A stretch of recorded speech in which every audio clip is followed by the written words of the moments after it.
Hello အားလုံးပဲမင်္ဂလာပါခင်ဗျာဒီတစ်ပတ်ပေးရမှာကတော့ကျွန်တော်မြန်မာထမင်းဟင်းကောင်းကောင်းမစားရတာကြာပြီဖြစ်တဲ့အတွက်အင်ဂျင်လက်ရလေးတွေကိုစားခြင်းလို့ကိုယ့်အနေနဲ့ကိုမနီယာ Pixie မှာတွားပြီးတော့လိုအပ်တဲ့အသားငါးတွေနဲ့ ingredients တွေဝယ်ခဲ့တယ်အဲ့တော့ဘာတွေချက်စားပြမလဲဆိုတာကိုလိုက်ကြည့်ပေးပါအောင်နော်ပထမဆုံးအနေနဲ့ကျွန်တော်ဝတ်သားချက်ဖို့ကိုကျွန်တော်ဝတ်သားလေးတွေကိုအတုံးလေးလီးဟီစီးပြီးတော့ဒီလိုအပ်တဲ့ ingredients တွေထည့်ပြီးတော့ကျွန်တော်အရင်ဆုံးပထမဆုံးအနေနဲ့နှက်ထားပါမယ်ခင်ဗျာနောက်ပြီးရင်တော့ကျွန်တော်ချက်တော်အဖြူအနီကိုစီတက်ဖို့ပြင်ဆင်ပါမယ်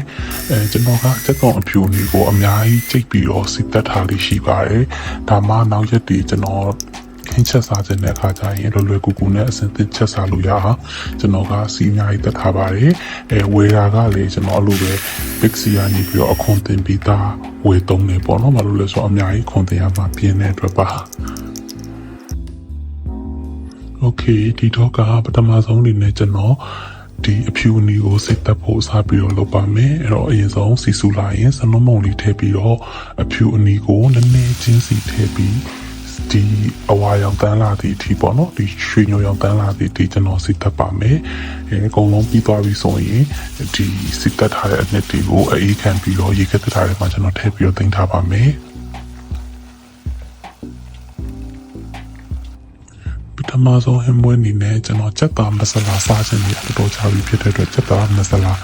စပြီးတော့ချင်းပြီပေါ့နော်အဲ့တော့ခုနစီတက်ထားတဲ့အနည်းရဲ့စနုံးမုံတို့အရှောင်းတွေတို့ထည့်ပြီးတော့ကျွန်တော်မနေ့က Pixie ကနေပြီးတော့ချက်သားပြုတ်ပြီးသားဝယ်လာပါတယ်ကျွန်တော်ကဒီဈေးတွေကဝယ်တဲ့ချက်သားတွေဆိုအရန်ပေါ့ပွားကြီးနဲ့စားလို့မကောင်းဘူးပေါ့နော်ဒီ Pixie ကပြုတ်ပြီးသားဝယ်ပြီးတော့အမြဲတမ်းချက်စားလေးရှိပါတယ်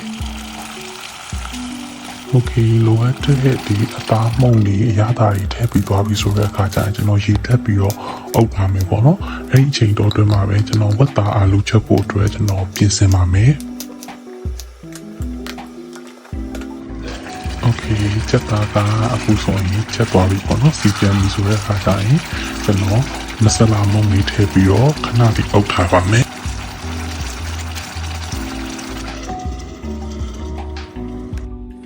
Okay ချက်သားဟင်ရပါပြီ Okay နောက်ဟင်းပွဲတစ်ခုကိုတော့ကျွန်တော်ဒီအိုးထဲမှာပဲထည့်ပြီးချက်မယ်ပေါ့နော်ပထမတော့ဝတ်သားအာလူကိုစီပြန်ချက်မလို့ဒါပေမဲ့ချက်သားကလည်းစီပြန်ချက်ထားဖြစ်တဲ့အတွက်အရင်က46လမ်းကရခိုင်သမင်းတိုင်းမှာစားခဲ့ရတဲ့ဝတ်သားရခိုင်ချက်ကိုတတိရတဲ့အတွက်ဒီမပိထောင်နေကျွန်တော်ဝတ်သားကိုရခိုင်ချက်မယ်ပေါ့နော်အဲ့တော့ငပိထောင်ရဲ့နောက်စားတို့ချက်သားမုံလုံးငယ်များကြီးတို့ထည့်ပြီးတော့စိမ့်နဲ့ထည့်ပြီးတော့ကျွန်တော်နေပါမယ်နေပြီးတဲ့ခါကျရင်ကျွန်တော်ရေလေးခန်းအောင်တည်ပြီးတော့ဒီစီကန်းရေကန်တဲ့ပုံမျိုးတစ်ခါလေးတန်းချက်ပါမယ်ပေါ့နော်လွယ်ကူကူပြန်ပြန်ဆန်းဆန်းနဲ့ရပါရှိစားလို့ရပါတယ်ဝတ်သားကရေလေးခန်းသွားပြီဆိုရင်ကျွန်တော်နောက်ထပ်ရေထပ်ထည့်ပြီးတော့နူးအောင်တည်ပါမယ်Okay ခုဆိုရင်တော့အရင်ကောက်နဲ့ဝတ်သားရခိုင်ချက်ရပါပြီOkay ဒါကတော့ဒီနေ့ရဲ့နောက်ဆုံးဟင်ပွဲပါ